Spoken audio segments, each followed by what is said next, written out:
Welcome to Season 2 of The Aggregate, narrative coatings from around the globe. It's a broadcast that hails a treasured community of designers, architects, artists, and builders from around our world who refuse to ration their plaster passion. Amid a world of static and chaotic emotions, the show honors victories won and lessons learned. It tells the true tales rarely depicted on social media. With a neutral mind, these connective moments provide hiatus from the everyday hustle and bustle and offer a platform to recharge with our attention focused on shared skills and time-honored knowledge, ultimately curating continued creativity in everyday life. So take a second breath as New Age Artisans coats the planet and changes the standards of what it means to educate, empower, and create. I'm your host, Jeremy Mistretta, along with my man on the switches, Vincent Ryan, and welcome to our show.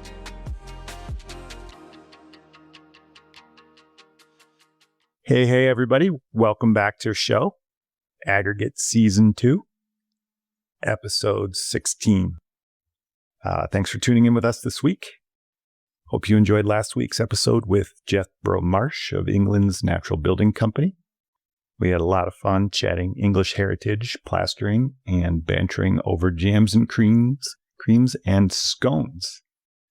I feel like every one of our guests becomes, I think, a little bit of a friend throughout the process of our podcast episode.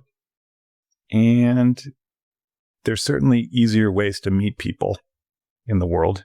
This is a wild and circuitous way to do it. But it's fun. This whole thing, in quotations, if you will, is really, it's taken off. And I know I talk a lot about it. I chat a lot about the connectivity of plasterers around the globe and the myriads of terms used. And as I enter the world of high-end construction and meet with clients, designers, and architects from all over the globe to chat about miles of plaster footage that we're applying to their services, can't help but wonder what it is exactly that we're doing here between the hours of 8 to 5. I wonder a lot of times, why do these homes need to be so big? Why there needs to be so many cooks in the kitchen? And why do we have to make 10,000 samples of the same color? Why have we given so much power to Pinterest? And as I sink into my demise in a reality that I created, I look at the monster and I'm reminded of the mantra. Educate, empower, and create.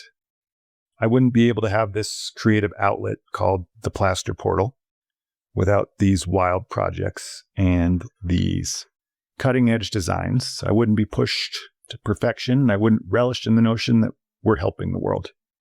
We're helping through advocacy of the craft, enlightenment of skills, and more importantly, we're validating the trade through personal stories. And these stories are the ties that bind us together.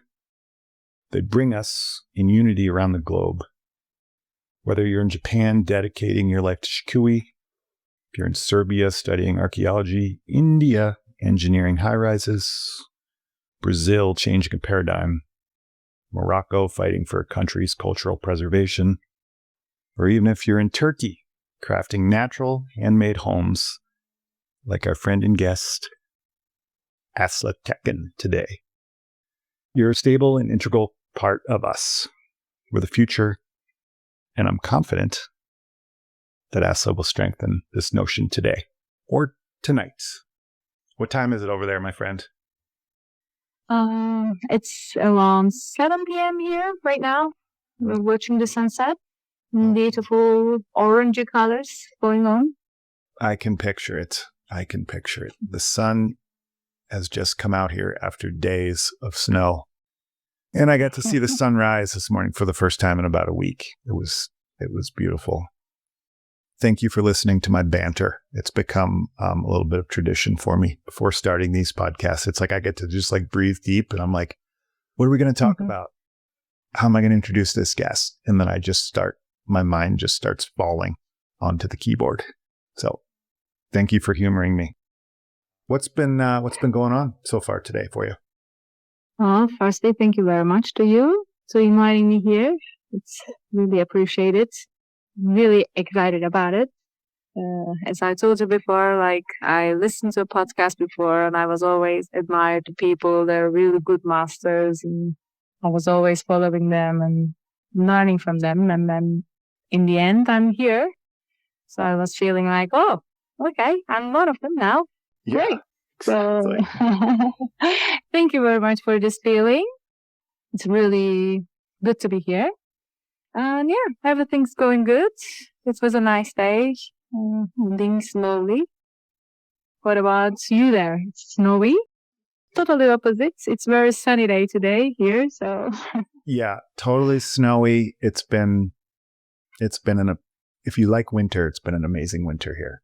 So, you were mentioning that you listened to the podcast, which I thought was so cool when I first talked to you. And every week we travel the globe and we dig deep on subjects that I think are kind of like keeping me sane amongst this ever present stressors of everyday plaster. And I get to kind of pull it back down to earth, back to where my feet are kind of touching the ground and where my head isn't so high up in the clouds. And it's fun to connect. And I think it was a few months ago. It was like a random Saturday morning. I got a message from Asli asking about our passion projects and curious about some potential involvement. And this led me down a fun scroll, and I was very quickly realized kind of the qualifications of who I was talking to. Just these amazing buildings that you were working on, crazy, beautiful curved staircases, and this ornate design with like I thought it was like pretty earthy flair. I was super captivated, and I wanted to know more. So, and alas, here we are. And I just, from my perspective, I want to know how someone could be so well versed to create such crazy beauty. And in order to do that, we're going to do my favorite game called Rewind the Clock. And you can tell us the goods. Are you originally from Turkey? Yes, I'm from Turkey. I born in Istanbul, the biggest city in Turkey. So I'm a kind of big city girl, and I raised there also. Yeah. Gotcha. And how far are you now from Istanbul? So the Istanbul is from the northwest of Turkey, and now I'm the southwest. But like by car, I guess 8 hours. Oh, wow.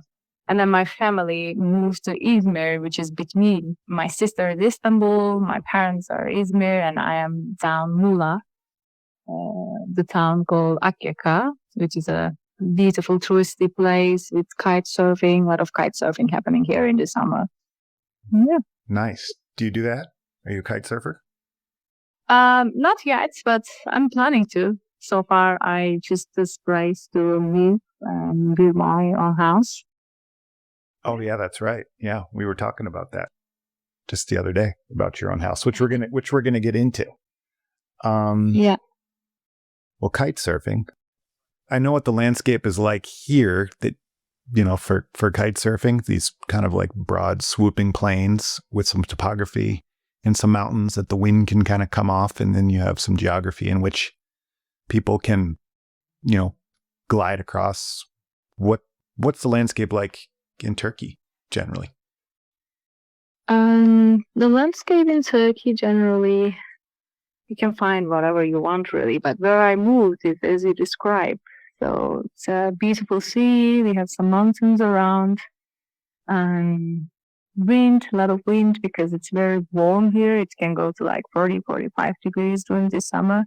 So the wind is very welcome. And there is a very cold griller that you can get in. Beautiful pine forest. It's very green, this area where I moved. It's beautiful.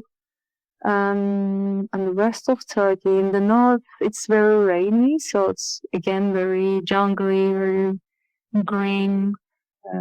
Also some mountains. And the east is, because of the high mountains, we have the highest mountains in the east of Turkey. And there's a lot of snow here right now. It's very cold. Even in Istanbul, they told me it's snowing right now. Oh, wow. Yeah. Mm. Some in the middle we have the Mesopotamia, so it's like Cappadocia has a very lazy landscape. Mm. What did you, what did you do when you were growing up for fun? Yeah, I was growing up in Istanbul, which is a like very big city. So you can find a lot of different stuff. So I was very lucky. I really like dancing. When I was young, I was doing the same. So going to parties, of course. Sometimes run from the city and go to the forest. Yeah. Enjoy some time in the nature. But yeah, generally Yeah. Were you, being curious. yeah, curious. I like that. Were you into like tooling around, doing fun things with handmade things when you were younger? I think handmaking things is coming from my mom originally because my mom has always did a lot of craft things with her hands. Mm-hmm. Like she was doing, I don't know, the bags or whatever we were wearing or some art. So we were growing up with seeing her doing stuff with her hands all the time. So I was also, of course, copying her. I studied also fine arts when I was going to high school. So it was nice to do like small sculptures or painting. Yeah, being creative. Yeah. Doing home craft. Nice. I didn't know about the Okay. fine art. I like it. I'm learning things now. What was like, I know what my high school was like and my middle school. I mean, there were 2,000 people that went to my school. It was just like a number on the board. What's the school system like in Turkey? Um, it's like 4-4-4 now. So it's like 4 years prep school and then 4 years the middle one and then 4 years high school. And then you go to college after the high school if you want to. Mm-hmm. Well, it's the system is always changing, to be honest. Like they're changing because they're trying something new and doesn't work. They try again. Oh, this is not better. So I think it's getting worse, to be honest. Oh, really? Which is really bad. I think all around the world, I feel the same. Like the education system. Maybe there are some alternative schools happening, and they're more into handcrafts, more into being in the nature and be connected with the nature kind of schools happening. But other than that, like public schools are not really good in the education. Yeah. I mean, my time was the same, but I was a bit lucky about high school because I go to like kind of fine art, interior design high school. So I already choose what I'm going to be when I were to grow up. So uh, I was drawing a lot of project and create new places, Mm-hmm. like some library or some house and stuff like that by hands. We were drawing this kind of stuff in the high school. So not so bad. Yeah. It was good. Yeah. That's cool. Good. Yeah. Well, both my kids go to public school here, and I don't know.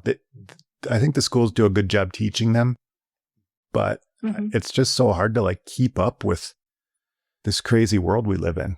It's just like, things are becoming so obsolete so fast, and the ability to like retain information and find out what's pertinent, like that keeps changing so fast. And it's like these social media platforms are now becoming like these sources of news, and people are starting to think like this is like real life.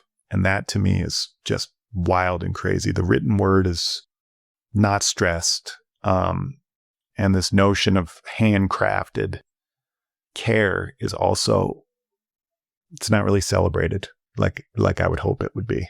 So I probably agree with you that I think school's getting worse for sure. No, unfortunately. I mean, I'm sure there are some good parts of it. So Yeah. technology involved and stuff, but yeah, most of the beautiful part of it is going down. Yeah. What was college like for you? So I study interior architecture Mm-hmm. in the university after my high school. Between them, I study 1 year English prep. And then, yeah, the high school was very good. I really enjoyed it. Sorry, the college, because it was a fine art faculty again, and then we just have a one building with full of art departments every floor. So like the first floor was just art and painting, and the second floor was just sculpting. The third floor was graphic design, and then the top floor was like interior and industrial design. So we collaborate quite a lot to each other. Um, so it was very beautiful. Like we were even always staying after the classes to do more stuff together. We were going to like painting parts to maybe practice a little bit of painting or check out how they're doing, what they're doing there. Spend a lot of time, of course, on the garden, making music, Oh, nice. stuff like that. So it was fun. I really like it. Yeah. Um, What kind of music? I love music. um, that time rock and roll more, like Beethoven stuff, more hippie, Hippie. Got it. more hippie style, and yeah, peace and love. Yeah. You know, Playing being in nature. playing the drums. Yeah, drumsy. Yeah, Yeah. I good like it. guitar, a lot of acoustic guitars were playing and singing. Yeah, Yeah. it was nice. Fun. I'm kind of a hippie. I'm a hippie at heart, so I can appreciate that for sure. What if you were to think back about like some projects that you worked on in college, what were some of your favorite ones? I think the last project we had done was the library. It was like a commercial library project. There was a already existing building in the area where the school are.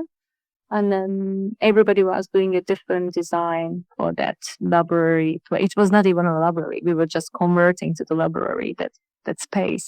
And I think that was my favorite one because it was commercial. It was like for everyone, not like for specific client, for some rich people. It was for everybody. So that part I really enjoy it because other than that, we were mostly like, also another one we did like for one house for a director. Do your favorite director house we're gonna design. That was also fun. Yeah. But I think I like the most the commercial one, the library one. Yeah. And how many people you think worked on that? How I work on that? Yeah, or how many people worked on that? We were in total in the class 30 people, but everybody was doing different projects. We were, of course, like some, I don't know, collaboration was happening, but everybody has their own project. So, like, it was my project, and then, yeah. Nice. And then I'm just sitting here listening to you speak, and your English is great, by the way. How often do you speak English?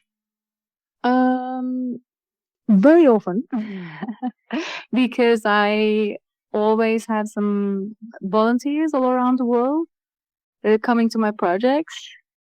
So I keep practicing, and also like last maybe 8 years, I always have British boyfriends thanks to them. Got it. Yeah, let's just keep practicing them. So I use a lot. Yeah. Thank you very much, by the way. I could still improve it. Nice job, lads. Nice job.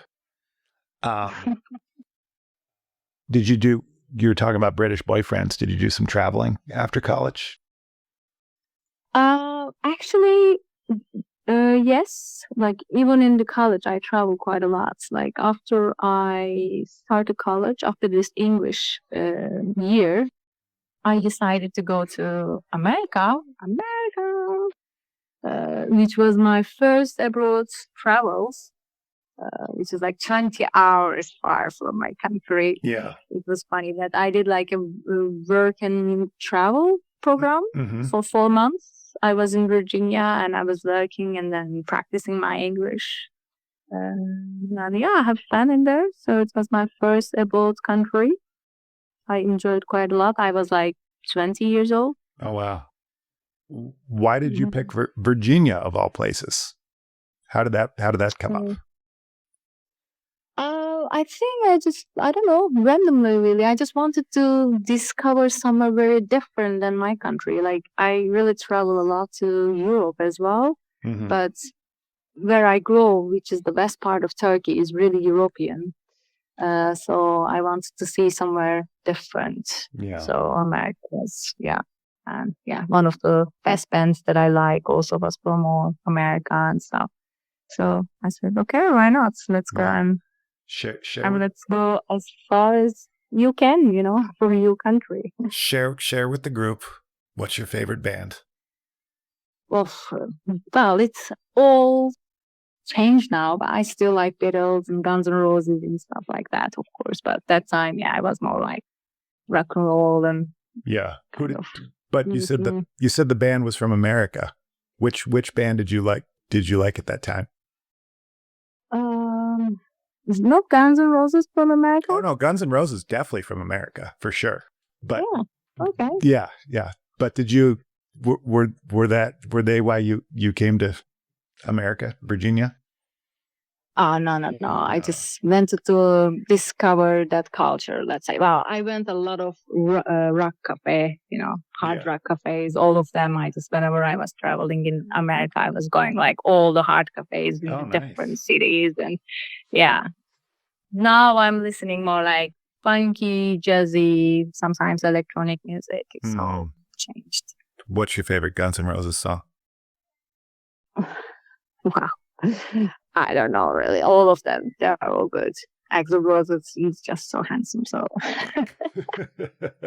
whatever he sings is welcome. Yeah. He actually lives in Bozeman, Montana.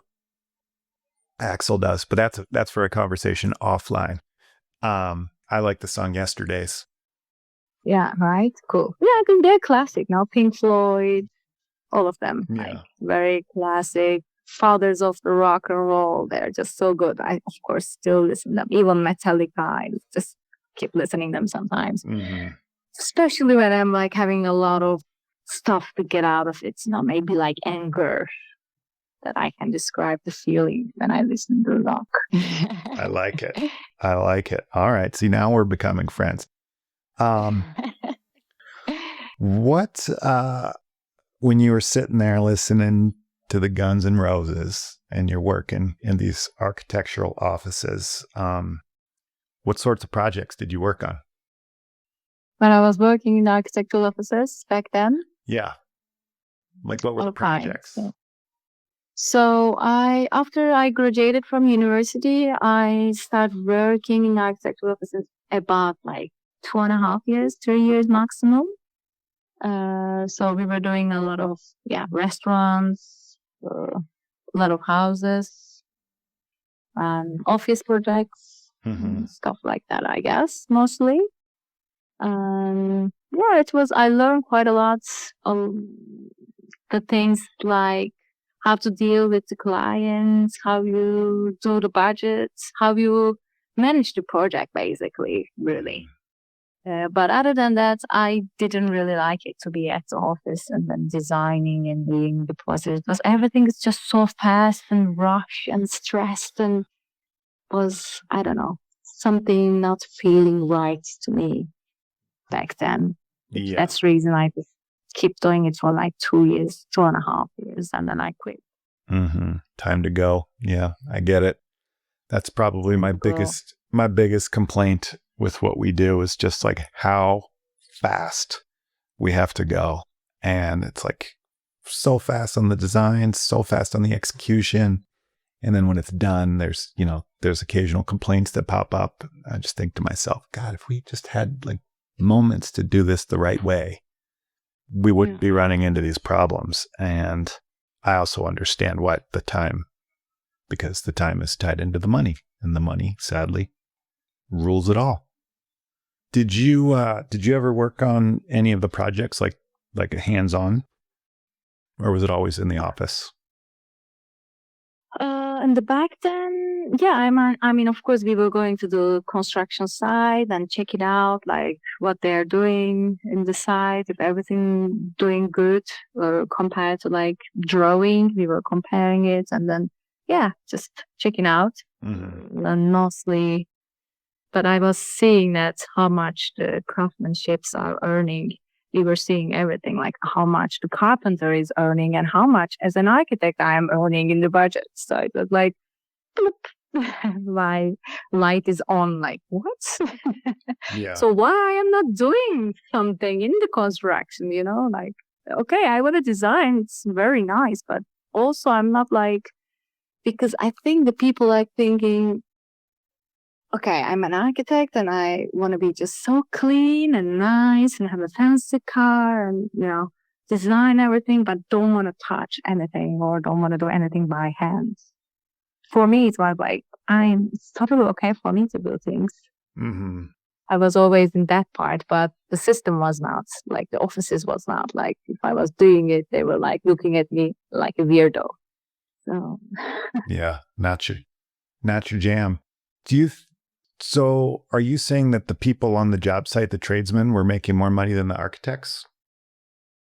yeah, Oh, sure. wow. I'm I'm sure there is still the same all around the world.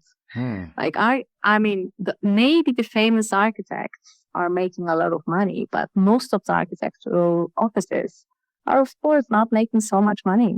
Oh, Like wow. even people doesn't want to pay for uh, architecture anymore. Like they want to just pay for the buildings, but they don't want to pay for the design part. They said, okay, you design it, included in the price, but I don't want to pay separately the design payment and then to you to build it.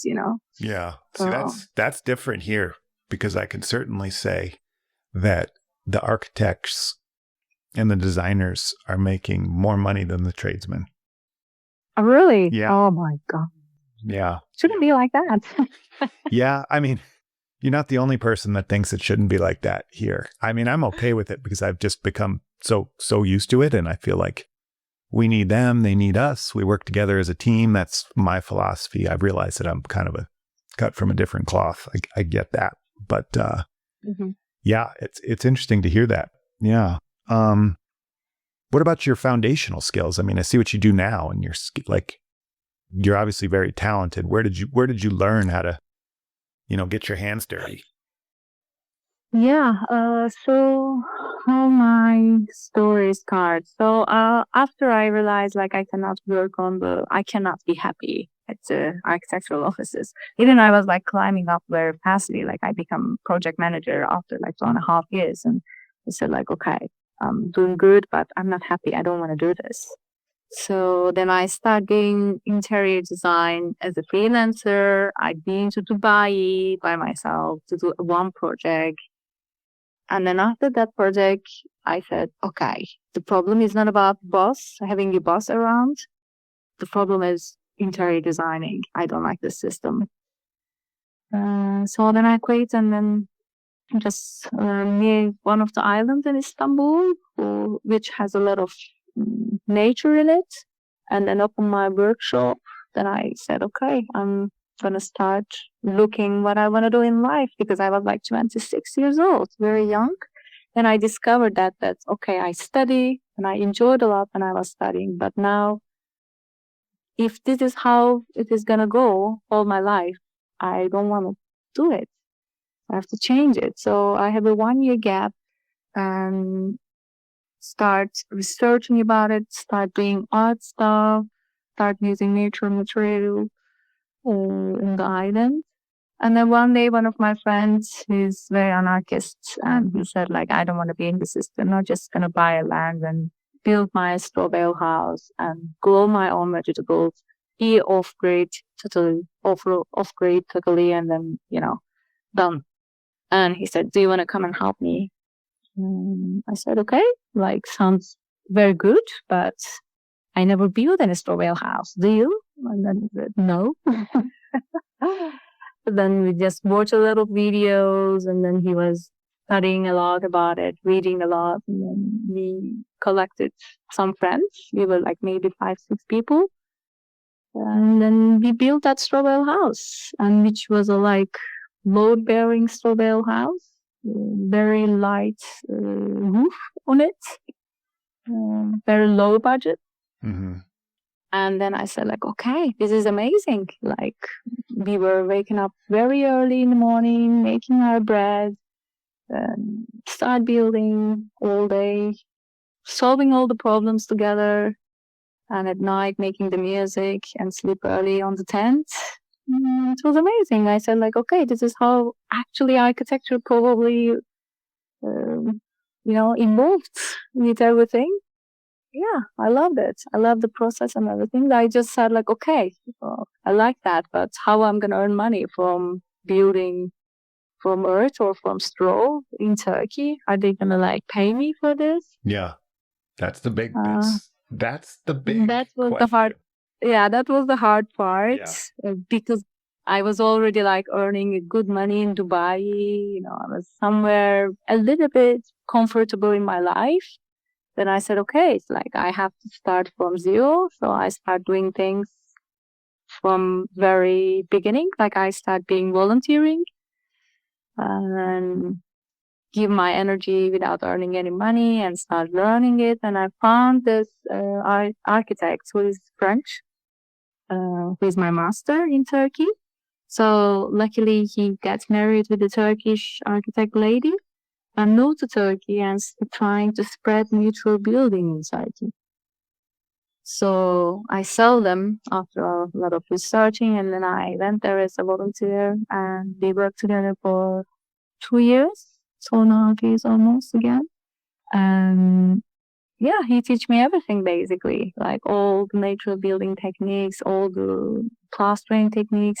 We were always practicing, of course. He was designing the project, and then we were the team who is making happen the project. So yeah, I was very lucky, and I was just give a lot of energy and time all my life to learn this like a machine.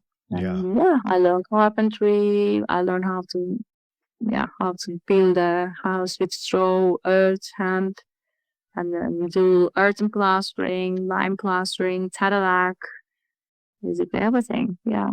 Nice. Then, and then I said, okay, I have to go travel and take more and learn more. And then I been to Europe. I traveled in Europe. I've been to Morocco to be master about Tadalac. And then take more classes in Spain about Tadalac, and then practicing, meeting a lot of different bio-architects, and just keep practicing for years and years. And here I am. And here you are. Yeah. Let's take a quick break, and then when we get back, we're going to talk about your everyday hustle and bustle and how you're integrating these skills into your livelihood. The secrets of plaster. So many recipes, techniques, and applications. Its diverse definitions and coveted concoctions have confused many a modern applicator. And thanks to the possessive powers of the internet, there's even more information that mystifies the waters of comprehension. Enchanted by Google Images, hungry homeowners, architects, applicators, and designers search the tangled web, patching together some sense of structure to create textured walls, polish elements, abstract art, and relief pieces. What if the journey to success wasn't so challenging? What if all the inspiring information was integrated onto one canvas? Your wait is over. We are collecting years of practice, technique, and art into one hub, the Plaster Portal. With our streamlined system and contemporary interface, the portal protects these processes and offers applicators around the planet the opportunity of discovery, directly from the masters who preserve them. And we'd like you to be part of this communal movement. So become a member today. With affordable fee of just $75, you'll become a baseline member, which provides purchasing access to new age artisan plaster blends, as well as hand-picked content full of tips, tricks, and time-saving strategies that you can't get anywhere else. You also acquire access to our Prominent Artist Series courses, celebrating both specialty plaster finishes and industry professionals from around the world who are proud to share their time-tested practices. With the strength of our membership, we can encourage the celebration of these trades, discover new and valuable skills, and conserve the arts. Head to newageartisans.com and click the Plaster Portal link. Sign up is fast and easy. We can't wait to have you as part of our community. Before we get back to the show, here's a guest from Season 1 with a quick hello. Hey everyone out there in the plaster world, this is your friend from the UK, Becky Gilling, and you are listening to the Aggregate Podcast. All right, everybody. We are back here with Asli's second set B-side of our episode here. Thank you so much to Becky Gilling, Rebecca. Spent some fun time with her this summer. And Belize, she is a active member of our artist series with a sculpture class. And just the other day, I think I saw she was with Anna Castilla and the Geisha's family doing some Elizabethan plastering. Asa, do you know Rebecca? Yes, Yep, she's good. She's a good plasterer. she's good. Yeah, she's good. She's an artist. Oh, she is an artist. She paints quite a lot. She's fantastic. So, yeah. What's a typical day look like for you? You mean a job? Yeah, like a job. Well, it depends because I do build and I do design and build and sometimes take plastering jobs. Mm-hmm. So which one you want to know? I'll just let you pick one. I mean, in general, I can say they are fun, a lot of work. It's like getting serious a little bit. If I'm doing plastering job, doing a lot of samples, as you're saying, but enjoy doing samples because I love playing with colors. Mm-hmm. And I always make my own materials. I never use ready-made materials. Like in Tadalak, I mix my own mix. Or like clay plastering, I do mix my mix. So first day, it's generally doing this, like making samples and making the mix Yeah. to be ready to go like poof, poof, poof. And then just, start from the ceiling generally. And then go down to walls and then finishing with the floor. Yeah. How do your clients find you? Generally, I work with architects and designers Mm-hmm. because I am also a designer. So I have a lot of friends in Istanbul and they all start working in the big companies, good architectural offices and stuff. So then they see what I'm doing. They just want some samples. I want some samples and then they just offer to their clients to use that material. This is one way. And another one, Instagram works very, people see it and then the client directly find me by Instagram. And the third way, I think after I have done a good job, they're just talking to each other and offering me as a plasterer or a designer or an architect or a builder. Mm-hmm. So like just, use good work with her. So generally word of mouth besides Instagram, but Instagram's kind of like word of mouth too. Do you act as a general contractor on jobs, like from start to finish? Yeah, I mean, it depends also, but I can do that. Like I can have a project and then make a team. Depends of the project, I can grow my team. Like if I have a big project and then I need to have another architect and then I need an engineer to do the calculation, several different engineers to involve. And then we design it, we do the project and take the permissions from the government. And then I build another team for do the building and another team for do the plastering part. Mm-hmm. And how many people, So, when you're doing the plastering part, how many people generally are How there? many? Yeah. How many square meter you are talking about? Well, let's just say like 800 square meters. Okay. So if it's 800 square meter, I have at least like 3-4 plaster guys who are doing the job very fastly. Like they put the plastering on the wall very fast. And then I have at least another 2 plaster person, like an artisan person like me, or the people that I like teach how to do this. So what happens? 7, no? Yeah. Like 6, 7. Yeah. If it's like 1,000 or 2,000-3,000 square meter, we can go up to 10 people. Maximum 10 people, I think I can deal with. More than that, it's hard for me. Yeah. But if it's a very small project, so just me and myself go and do that. Yeah. Yep. You and your son, just two of you. Yeah. You start like running these orchestras of people, and it's just like these like cogs in the system. And it's just like you just need like one squeaky wheel, and you're like, oh, here we go. Now, now we're having a rough time. Do you have are these people that you have? Are they employees, subcontractors? How does it work there in Turkey? Yes, like we are all paid. I have my own company, but it's a personal company, so I don't have any employee normally. But I can make a contract with the people if it's a big project, and then I just make them involved in the your team. You had in your email about the information that you sent that you specialize in ecotourism. Can you define, in your own words, what ecotourism is?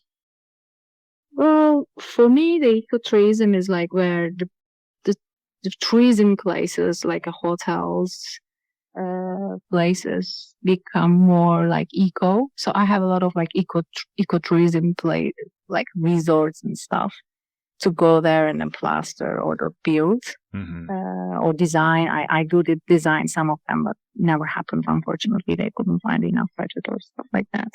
But yeah, like this is buildings are naturally and sustainably happening, and then they maybe grow their own vegetables, and then they have like enough of good amount of nature inside of the trees in place.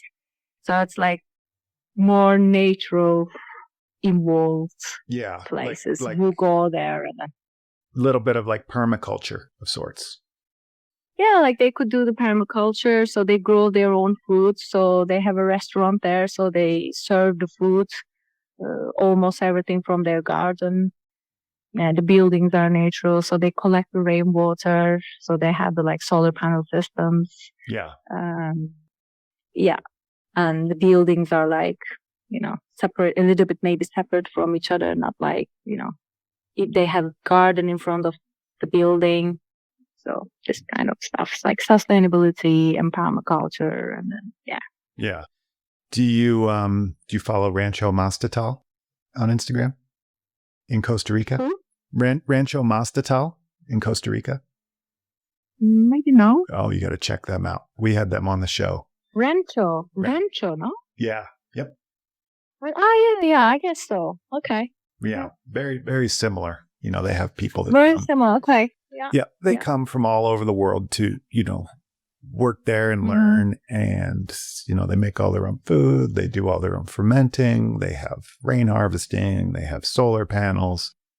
They love plaster. And then on top of it, they're just really good people, which is, give them a check out.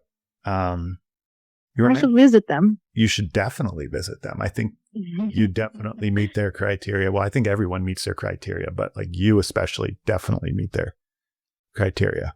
And after Belize, I think Rebecca actually went there, did a little visit with them. Yeah. What do you like so much about collaboration? Well, collaboration is basically everything. If you are creative something, if you're building, it's impossible to build just by yourself.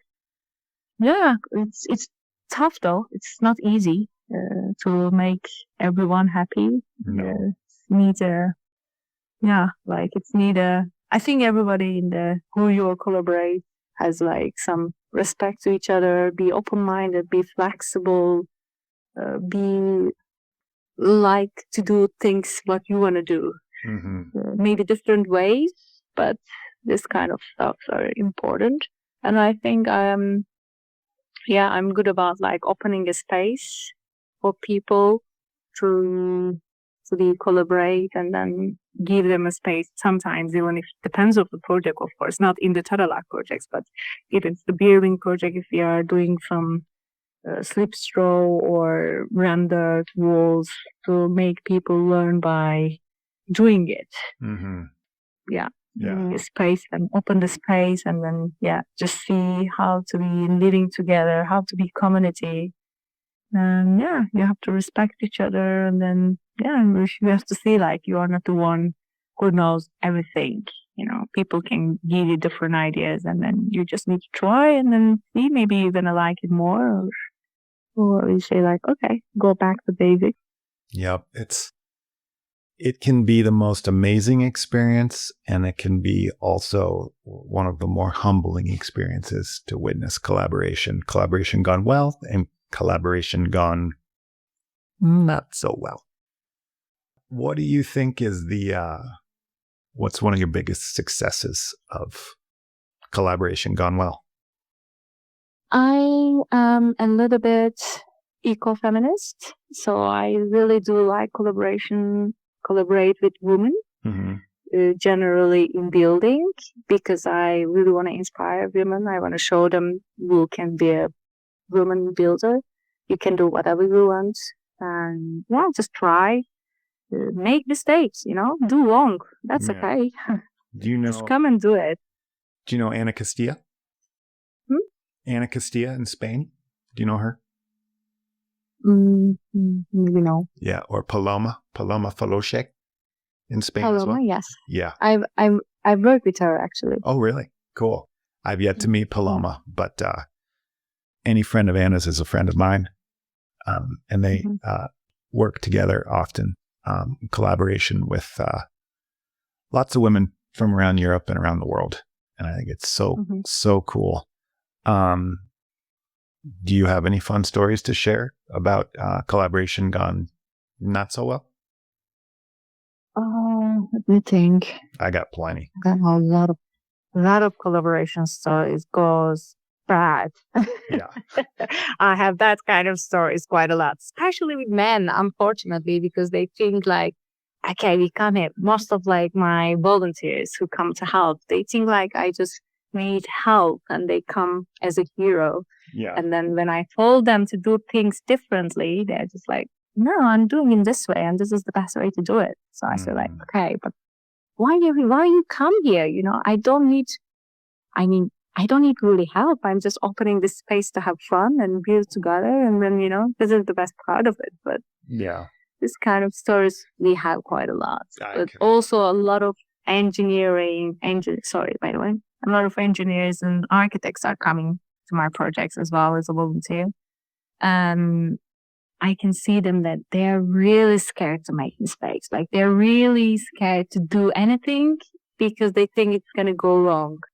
So I really like to open that up. Like, okay, please make it wrong. Doesn't matter. We were going to do it better.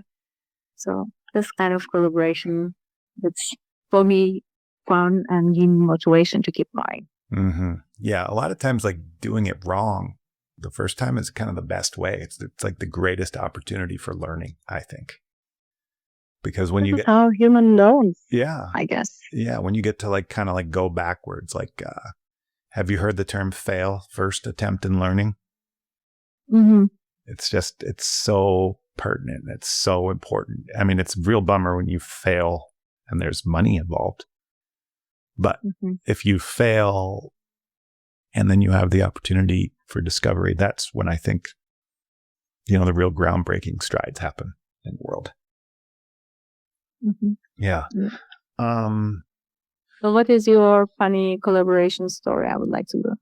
Oh God. Let me think of like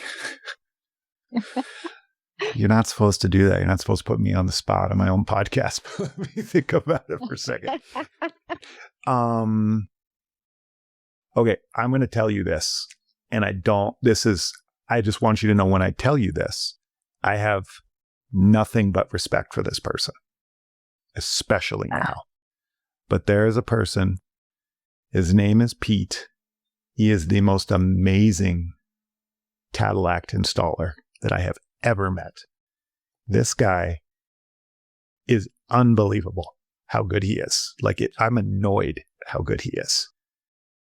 And he is also 100% Pete. He would not be upset that I'm saying this, by the way. In fact, I'm going to tell him I said it. And him and I are very, very similar, but also very different as well. And we got put together through all sorts of circumstances, and we wound up working together far away from home for 2 months.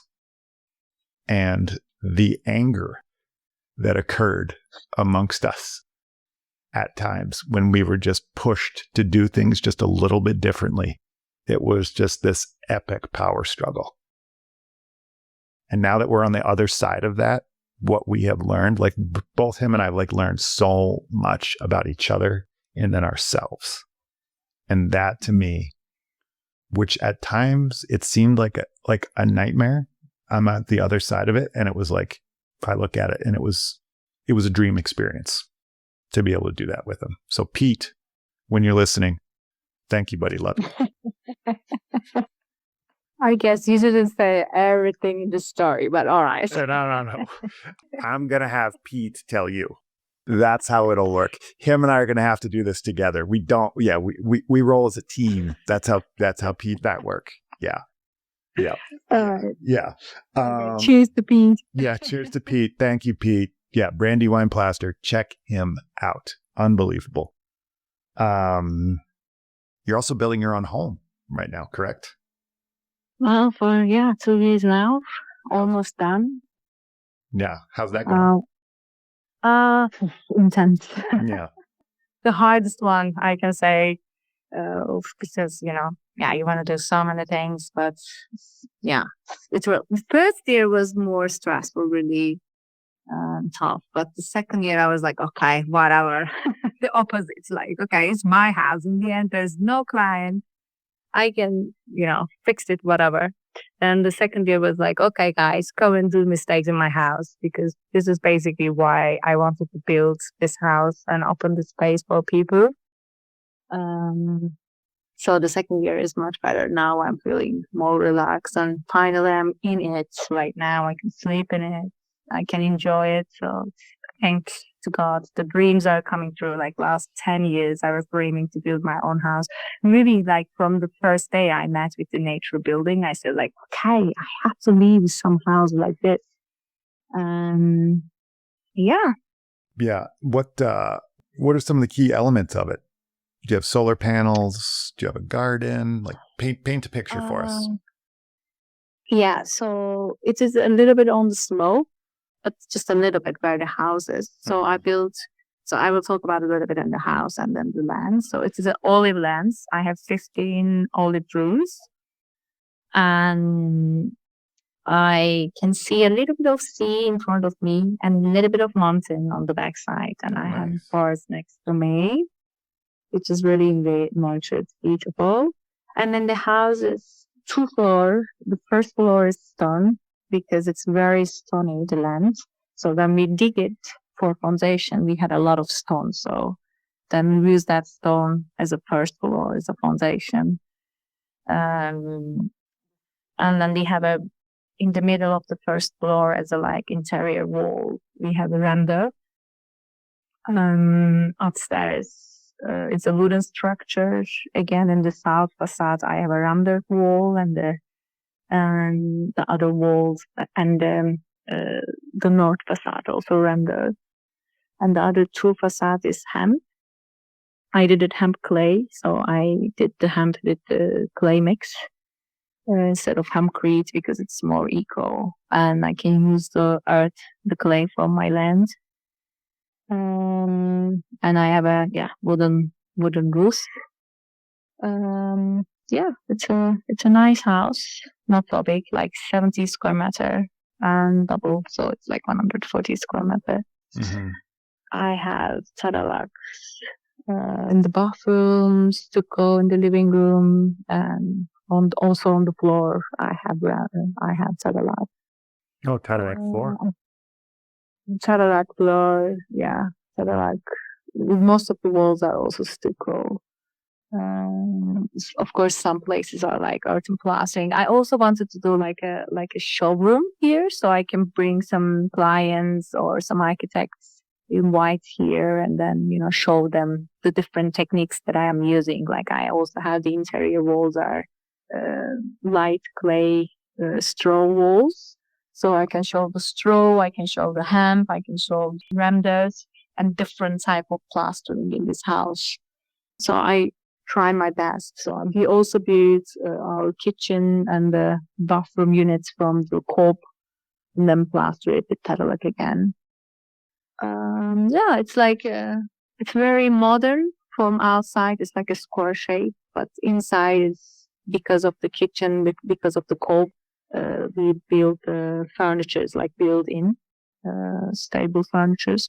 They are more cob, so they're a little bit more organic, hands-on, handcraft feeling you can see. Nice orangey, reddish clay I had in the lens, so the building is mostly that clay as well, clay color. Yeah. And you said you bring clients there to come look at it, acting as your showroom? I didn't do it yet because it's not finished, Mm-hmm. but I am trying to finish it this summer because I want to do some balcony, some veranda, some more works in the facade, but mostly done. So when I finish it, yeah, this is the aim. Like I want to use this house as a showroom as well. Also, I'm planning to run workshops here, like for Tadalak or plastering or different kind of nature building techniques that I am doing. Some arts, like we did last week. I had a Mexican friend that I met in Spain actually, because I was working in Spain for a while as well with nature building, especially with the plastering. We met in Spain, so he came to visit me here, and we did some graffito in one of the walls. Nice. What sort of designs in this graffito did you do? We did some ginkgo biloba. Do you know the ginkgo biloba the tree? I think it's one of the oldest tree. Mm-hmm. It has a very beautiful leaves. So I used that flower, that leaves as a main design. And in my middle wall, we did like a kind of Japanese style of carpentry. So we carve all the wood. We didn't use any nails, the metal nails or screws in it. So we have like kind of V-shaped structure that you can see. I didn't hide it with the plastering. Mm-hmm. So we try to fit with that one, is it geometrically, and then put some leaves in it, some flowers. It's good. Like we did it like spontaneously. I think I like it. It's good. Yeah. Well, if you happen to be rolling by there one day, think, I'm going to take a photo. Feel free to send it to me. I'd love to check it out. Yeah, like I'm waiting for the finishing the house, and I will, of course, post it in Instagram. Sweet. If you had to sit back and like kind of look at the future, what do you think it holds for you personally? It's a good question. I don't know. I'm curious. To be honest, about the building projects, I really want to do more commercial projects, like maybe a eco school, school projects, or like a library, like a museum. More commercial projects I would like to do, and I would like to work more internationally. Maybe lately I'm working more in Turkey, because I also feel a little bit, of course, all my networking is in Turkey for sure, but also I was feeling a little bit responsible because what I'm doing is not so many people are doing in Turkey. So if I leave, who else then everywhere gonna be cement. This is how I feel. So, okay, I'm trying to take all the projects that are coming and not deny it because of that. But yeah, I mean, working internationally would be fun. Yeah. Do you have any international trips on the horizon or any goals? Well, depends. Well, I really want to travel in Asia and South America, but like see more exotic places because I travel quite a lot in Europe. So now I feel a little bit like done with Europe. So I want to go to South America, more like Brazil, maybe Costa Rica, as you're saying, or like more Japan, India, Indonesia, more like exotic places. Mm-hmm. Would be nice. And if I go to travel and then also to like collaborate and have some nice projects there, involve one of the good team, it'd be amazing, really. Well, And also, I really want to do some little art. Like I was even for me, my aim was like, okay, I'm gonna keep building until maybe 40, 45, and then maybe I will do more arty stuff with again using the natural materials, like maybe hand and Cadillac and Duranda to do more arty stuff and installation art, some products, maybe some like furnitures and stuff. yeah. Make the scale smaller. Definitely check Pete out then. Brandywine Plaster, and look at his page. I'll send it to you. And just look at the furniture that he's building. I mean, it's so beautiful, and he's got so much time and energy involved in the trade and the practice of Cadillac with these furniture pieces. It's so beautiful. Well, thank you for taking the time to talk to us today. And like I was saying in the beginning, I feel like when we start these podcasts, they start with these modest intentions, and then I wound up becoming friends with all of these guests throughout the hour of talking to them. So I feel like, yet again, I have another friend. So thank you. Oh, thank you very much. It was a pleasure for me. I feel the same. I have another good friend in USA now. That's right. And please come to visit. I have a land now. I have a house to host. So yeah, you have another holiday spot. Easy. Why not? Consider it done. Consider it done. Well, thanks so much, and have a great night. Yeah, the same. Thank you very much. Keep in touch and hope to, I think just keep doing what we're doing and spread the energy all around the world. Spread the love. I love it. Thanks for tuning in, everyone. Don't forget to refresh your browsers next week, because in an interesting turn of events, we'll be featuring Mr. Brandywine himself. That's right. After I mentioned him on this past episode, it didn't seem right to not bring Pete Dandelos onto the show to chat about our past painting lives, his ideas of collaboration, and the prevailing plaster practices that he's crafted and dedicated his life to enhancing. You won't want to miss these shenanigans. Until next time, cheers!